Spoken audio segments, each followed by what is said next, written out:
Hey there guys, welcome to the video. My name is Pushpinder Gill, and in this video we're going to be talking about coefficient of determination, right, which is also known as the measure of goodness of fit, right? So it's also known as a measure of goodness of fit. Well, what does it actually measures, right? And what is it? All these questions we're going to be answering in this video. Now, first of all, what does it actually measures? Now, this tells us that how fit the data is so that it can actually tell us the value of y with respect to the value of x. So I'm going to start with a very simple regression model. Let's suppose we have a regression model such that the value of y is actually equal to alpha plus beta times x plus the error term, right? So this was our regression model and this is our regression line. And we want to find out that this regression line, how well does it represent the data points? How well does it represent it? Does the value of y, does the value of x, is the value of x able to represent all the values of y or not? That is what it actually tests. Now, the coefficient of determination is also known as r squared. So, this is also known as r squared, and it can actually take a lot of values. Now, before we actually get into the detail of r squared, let's just understand what all different values of r squared mean. Now, when r square is actually equal to 0, when r square is equal to 0, y has nothing, the y values have nothing to do with the x values, which means that the sample regression line does not fit the data set at all. That is what it means, that this line over here does not fit the data set at all. And another case that r square is equal to 1, that means this is our y value and even this is our x value. That means y completely fits x. That means our regression line completely defines this linear relationship right here. Right, and there would be some other values where r square will actually be less than 1, but it will be greater than 0, in which there is somewhat relationship between y and x. That means yes, my regression line might not be accurate, might not be to the point, but yes, is somehow represents the value of the relationship between y and x. Now, let's get into the algebra of it. Let's go ahead and get started. So if I say, let's suppose the value of yi, the value of y is actually equal to my measured value plus the error term, something that we have established in our, linear regression model. Now, or this is in terms of y, or what I can say is that I can also say it in terms of deviations. I can say that yi minus y bar is actually equal to y, the error term, so the term that I've calculated, plus minus the minus the mean value plus the error term, right? So, or what I can do is I can actually represent this as a small yi, right? And I can represent this as the small y cap plus the error term.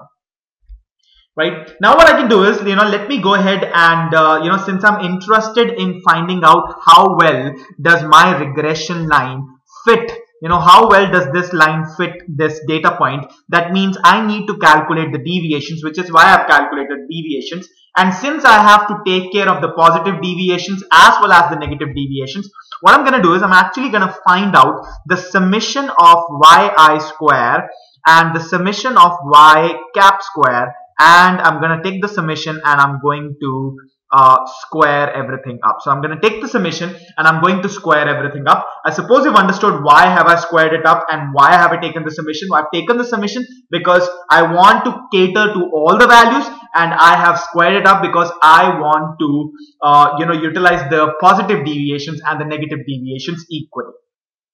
Now, if let's suppose, this is what I need to talk about. Now, how do I come to this from here? Now, let me do one thing. Let me kind of take the summation of all the values there. So, if I kind of take the summation and let's suppose first, if I just square both the terms here and I take the summation on both sides, this is what I'm going to get. So I'm just going to do it in a different color here. So I'm going to get the summation of yi square, sorry, the small yi square, which is this, is equal to summation of y cap square plus summation of the error term square plus 2 times the summation of yi and ui. Right? So this is what we have. Now one thing over here, this term is going to be equal to 0. Now why is that? So I'm just going to keep my rough work right here. Now why this is equal to 0? So what is summation of yi and ui? So that is actually equal to the summation of yi minus y bar into ui. Now you know that this thing is actually equal to 0. Why summation of yi minus y bar would be equal to 0? Because the deviations that you take from the mean, the summation of deviations taken from the mean is always 0, right? Because that is something true, that is very basic, that summation of deviations taken from the mean is always equal to 0. So that means this term is going to be equal to 0. Another thing that is there, now what is actually equal to the value of yi minus y bar, which is actually equal to the small yi. Now if I kind of try to cater to this, now what is the value of yi? Now yi is nothing but yi is actually nothing but the value of alpha plus beta. So that is actually equal to alpha plus beta xi plus the error term. And what is y bar? Y bar is actually again equal to alpha plus beta x bar plus the error term. Now if I kind of subtract yi from y bar, what am I going to get? These terms and these terms are going to get cancelled out, and I'm going to get beta into xi minus x bar. In fact, let me just go ahead and change the regression model to y is equal to beta 1 plus beta 2 xi plus the error term. Let me just change it to this, because in the previous videos we actually followed this model only. So if that is the model, then instead of this, I'm going to call this beta 2, this is going to be beta 2. So this is what we have. That means if I take the summation on both sides and I square everything up, this is what I'm going to get. That is the summation of yi square is going to be equal to beta 2 hat square into summation of small xi square, because this is something which is going to be equal to small xi. So this term over here, so if I kind of open, just take care of this expression again, this is going to be equal to beta 2 hat into summation of xi hat square plus the summation of ui hat square, and this is something which is equal to 0, which means this is not going to matter at all. So this is what I have now, right?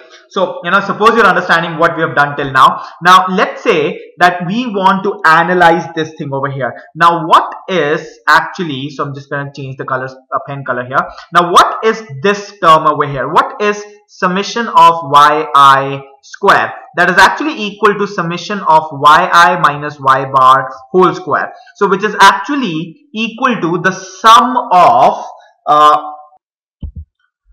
that is actually equal to the total variation of the y values from its mean. So that is actually equal to the total variation of y values from this mean. That means this is something which we are going to call TSS, that is the total sum of squares. So this is nothing but which is known as the total sum of squares. Now another thing, what is the meaning of summation of what is the meaning of summation of yi hat square, which is this term over here or this term over here, which is actually equal to summation of yi hat minus y bar whole square. It's something that we have calculated, right? So it's actually called as ESS, or explained sum of squares, something that has been explained through the regression line. So that is known as ESS, which is actually the explained sum of squares, something that has been explained from our regression line.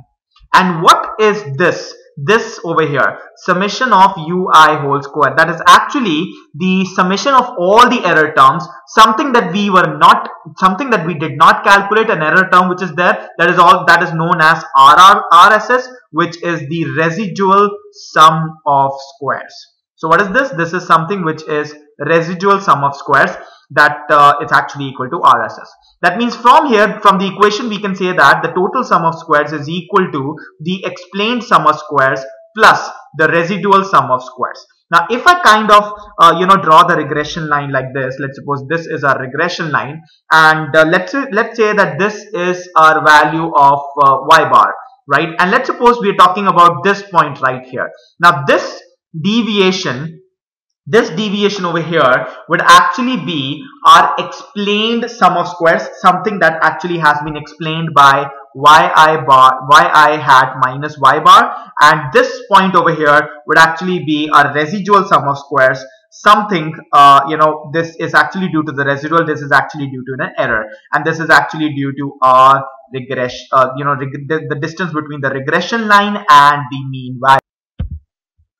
If I kind of explain this in a bigger terms, let's suppose if I draw it like this, this is the y-axis, this is the x-axis, and we have our regression line like this. This is the value of y bar, and if I talk about this point, which is y hat I, and this distance over here, the distance from here till here, is actually going to be equal to yi hat minus y bar. This is something which is the explained sum of, it's not sum of squares, it's just something that we are saying that this is something due to regression. This is something which is due to regression.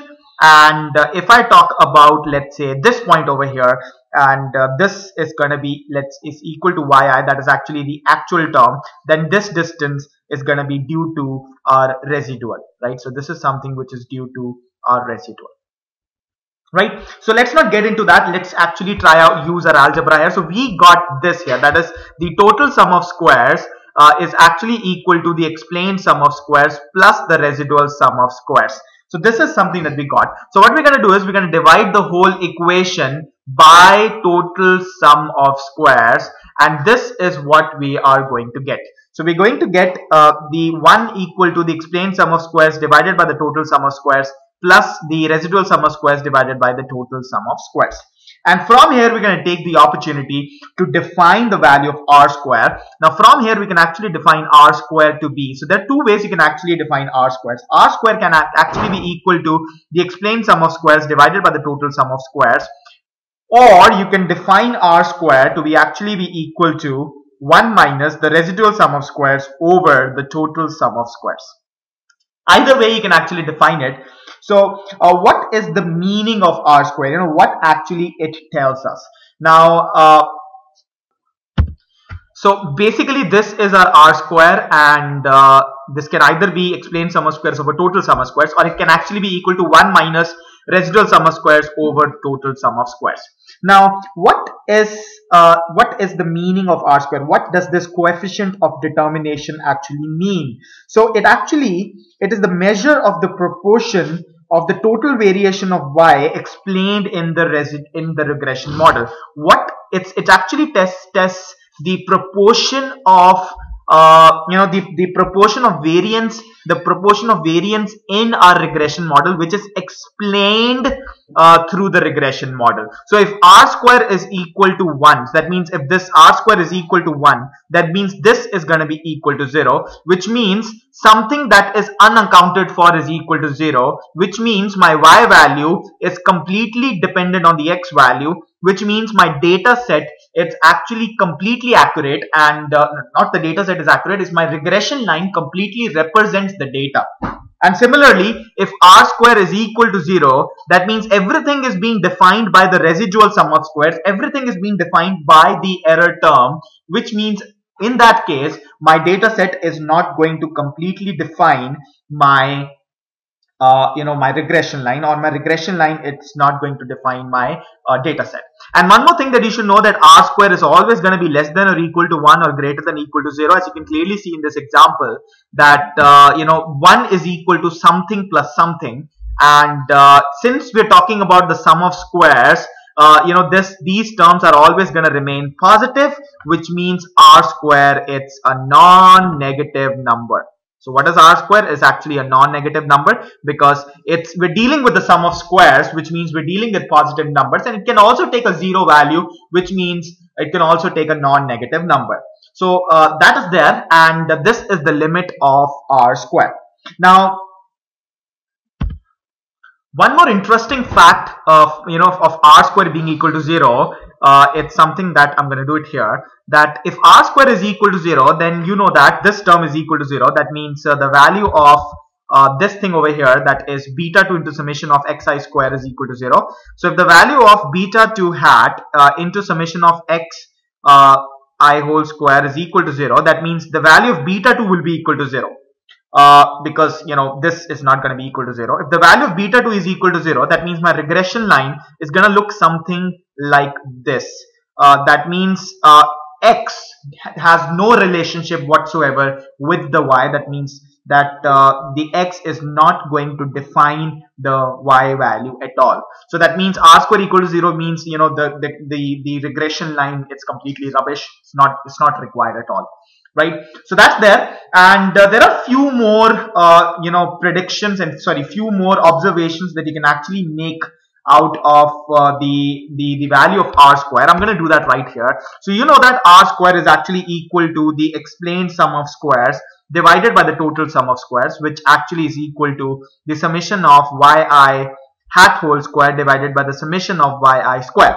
So that is something that you already know. That means if you kind of bring it down to this, that is this here, something that you already know, right? So what is something that we can do from here? So that means r square is actually equal to the value of beta 2 hat square into the summation of xi square divided by the summation of yi square. So something that is already there, and if I multiply by n and divide by n, where n is the number of observations in the sample, and something that I already know, that the summation of xi square, the summation of xi square divided by n is the sample variance of sample variance of x, and summation of yi square divided by n is the sample variance of y, which means I can also say that the value of r square is actually equal to the beta hat 2 square into the sampling variance of x square divided by the sampling variance of y square, right? So something that it's already there. Again, there are different ways of writing the value of r square. One way would be, now one more way of actually writing the value of r square is, now something that we already know, that r square is actually equal to beta 2 hat square into summation of into the summation of, we already know, that is xi square divided by the summation of yi square. And something that we already know from a regression model is that the value of beta 2 is actually equal to summation of xi yi divided by the value of summation xi square, something that we already know from our regression model and from our previous videos. So if I substitute the value of beta hat here, I'm going to get the value of r square to be equal to summation of xi yi whole square divided by summation of xi square in square, which is this value square, into summation of value of xi square into the summation of value of yi square. This and this is going to get cancelled out, which means I'm going to get summation of xi yi whole square divided by summation of xi square into summation of yi square. So that's one way of actually writing the value of r square. And what I'm going to do is, we know that r square is actually equal to the coefficient of determination.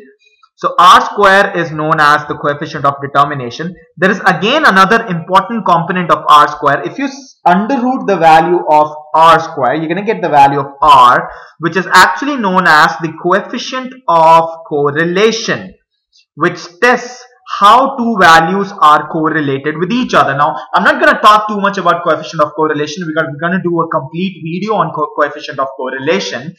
So r is actually equal to the coefficient of correlation. So if I kind of underroot this value, so r square is equal to summation of xi yi whole square over summation of xi square into summation of yi square.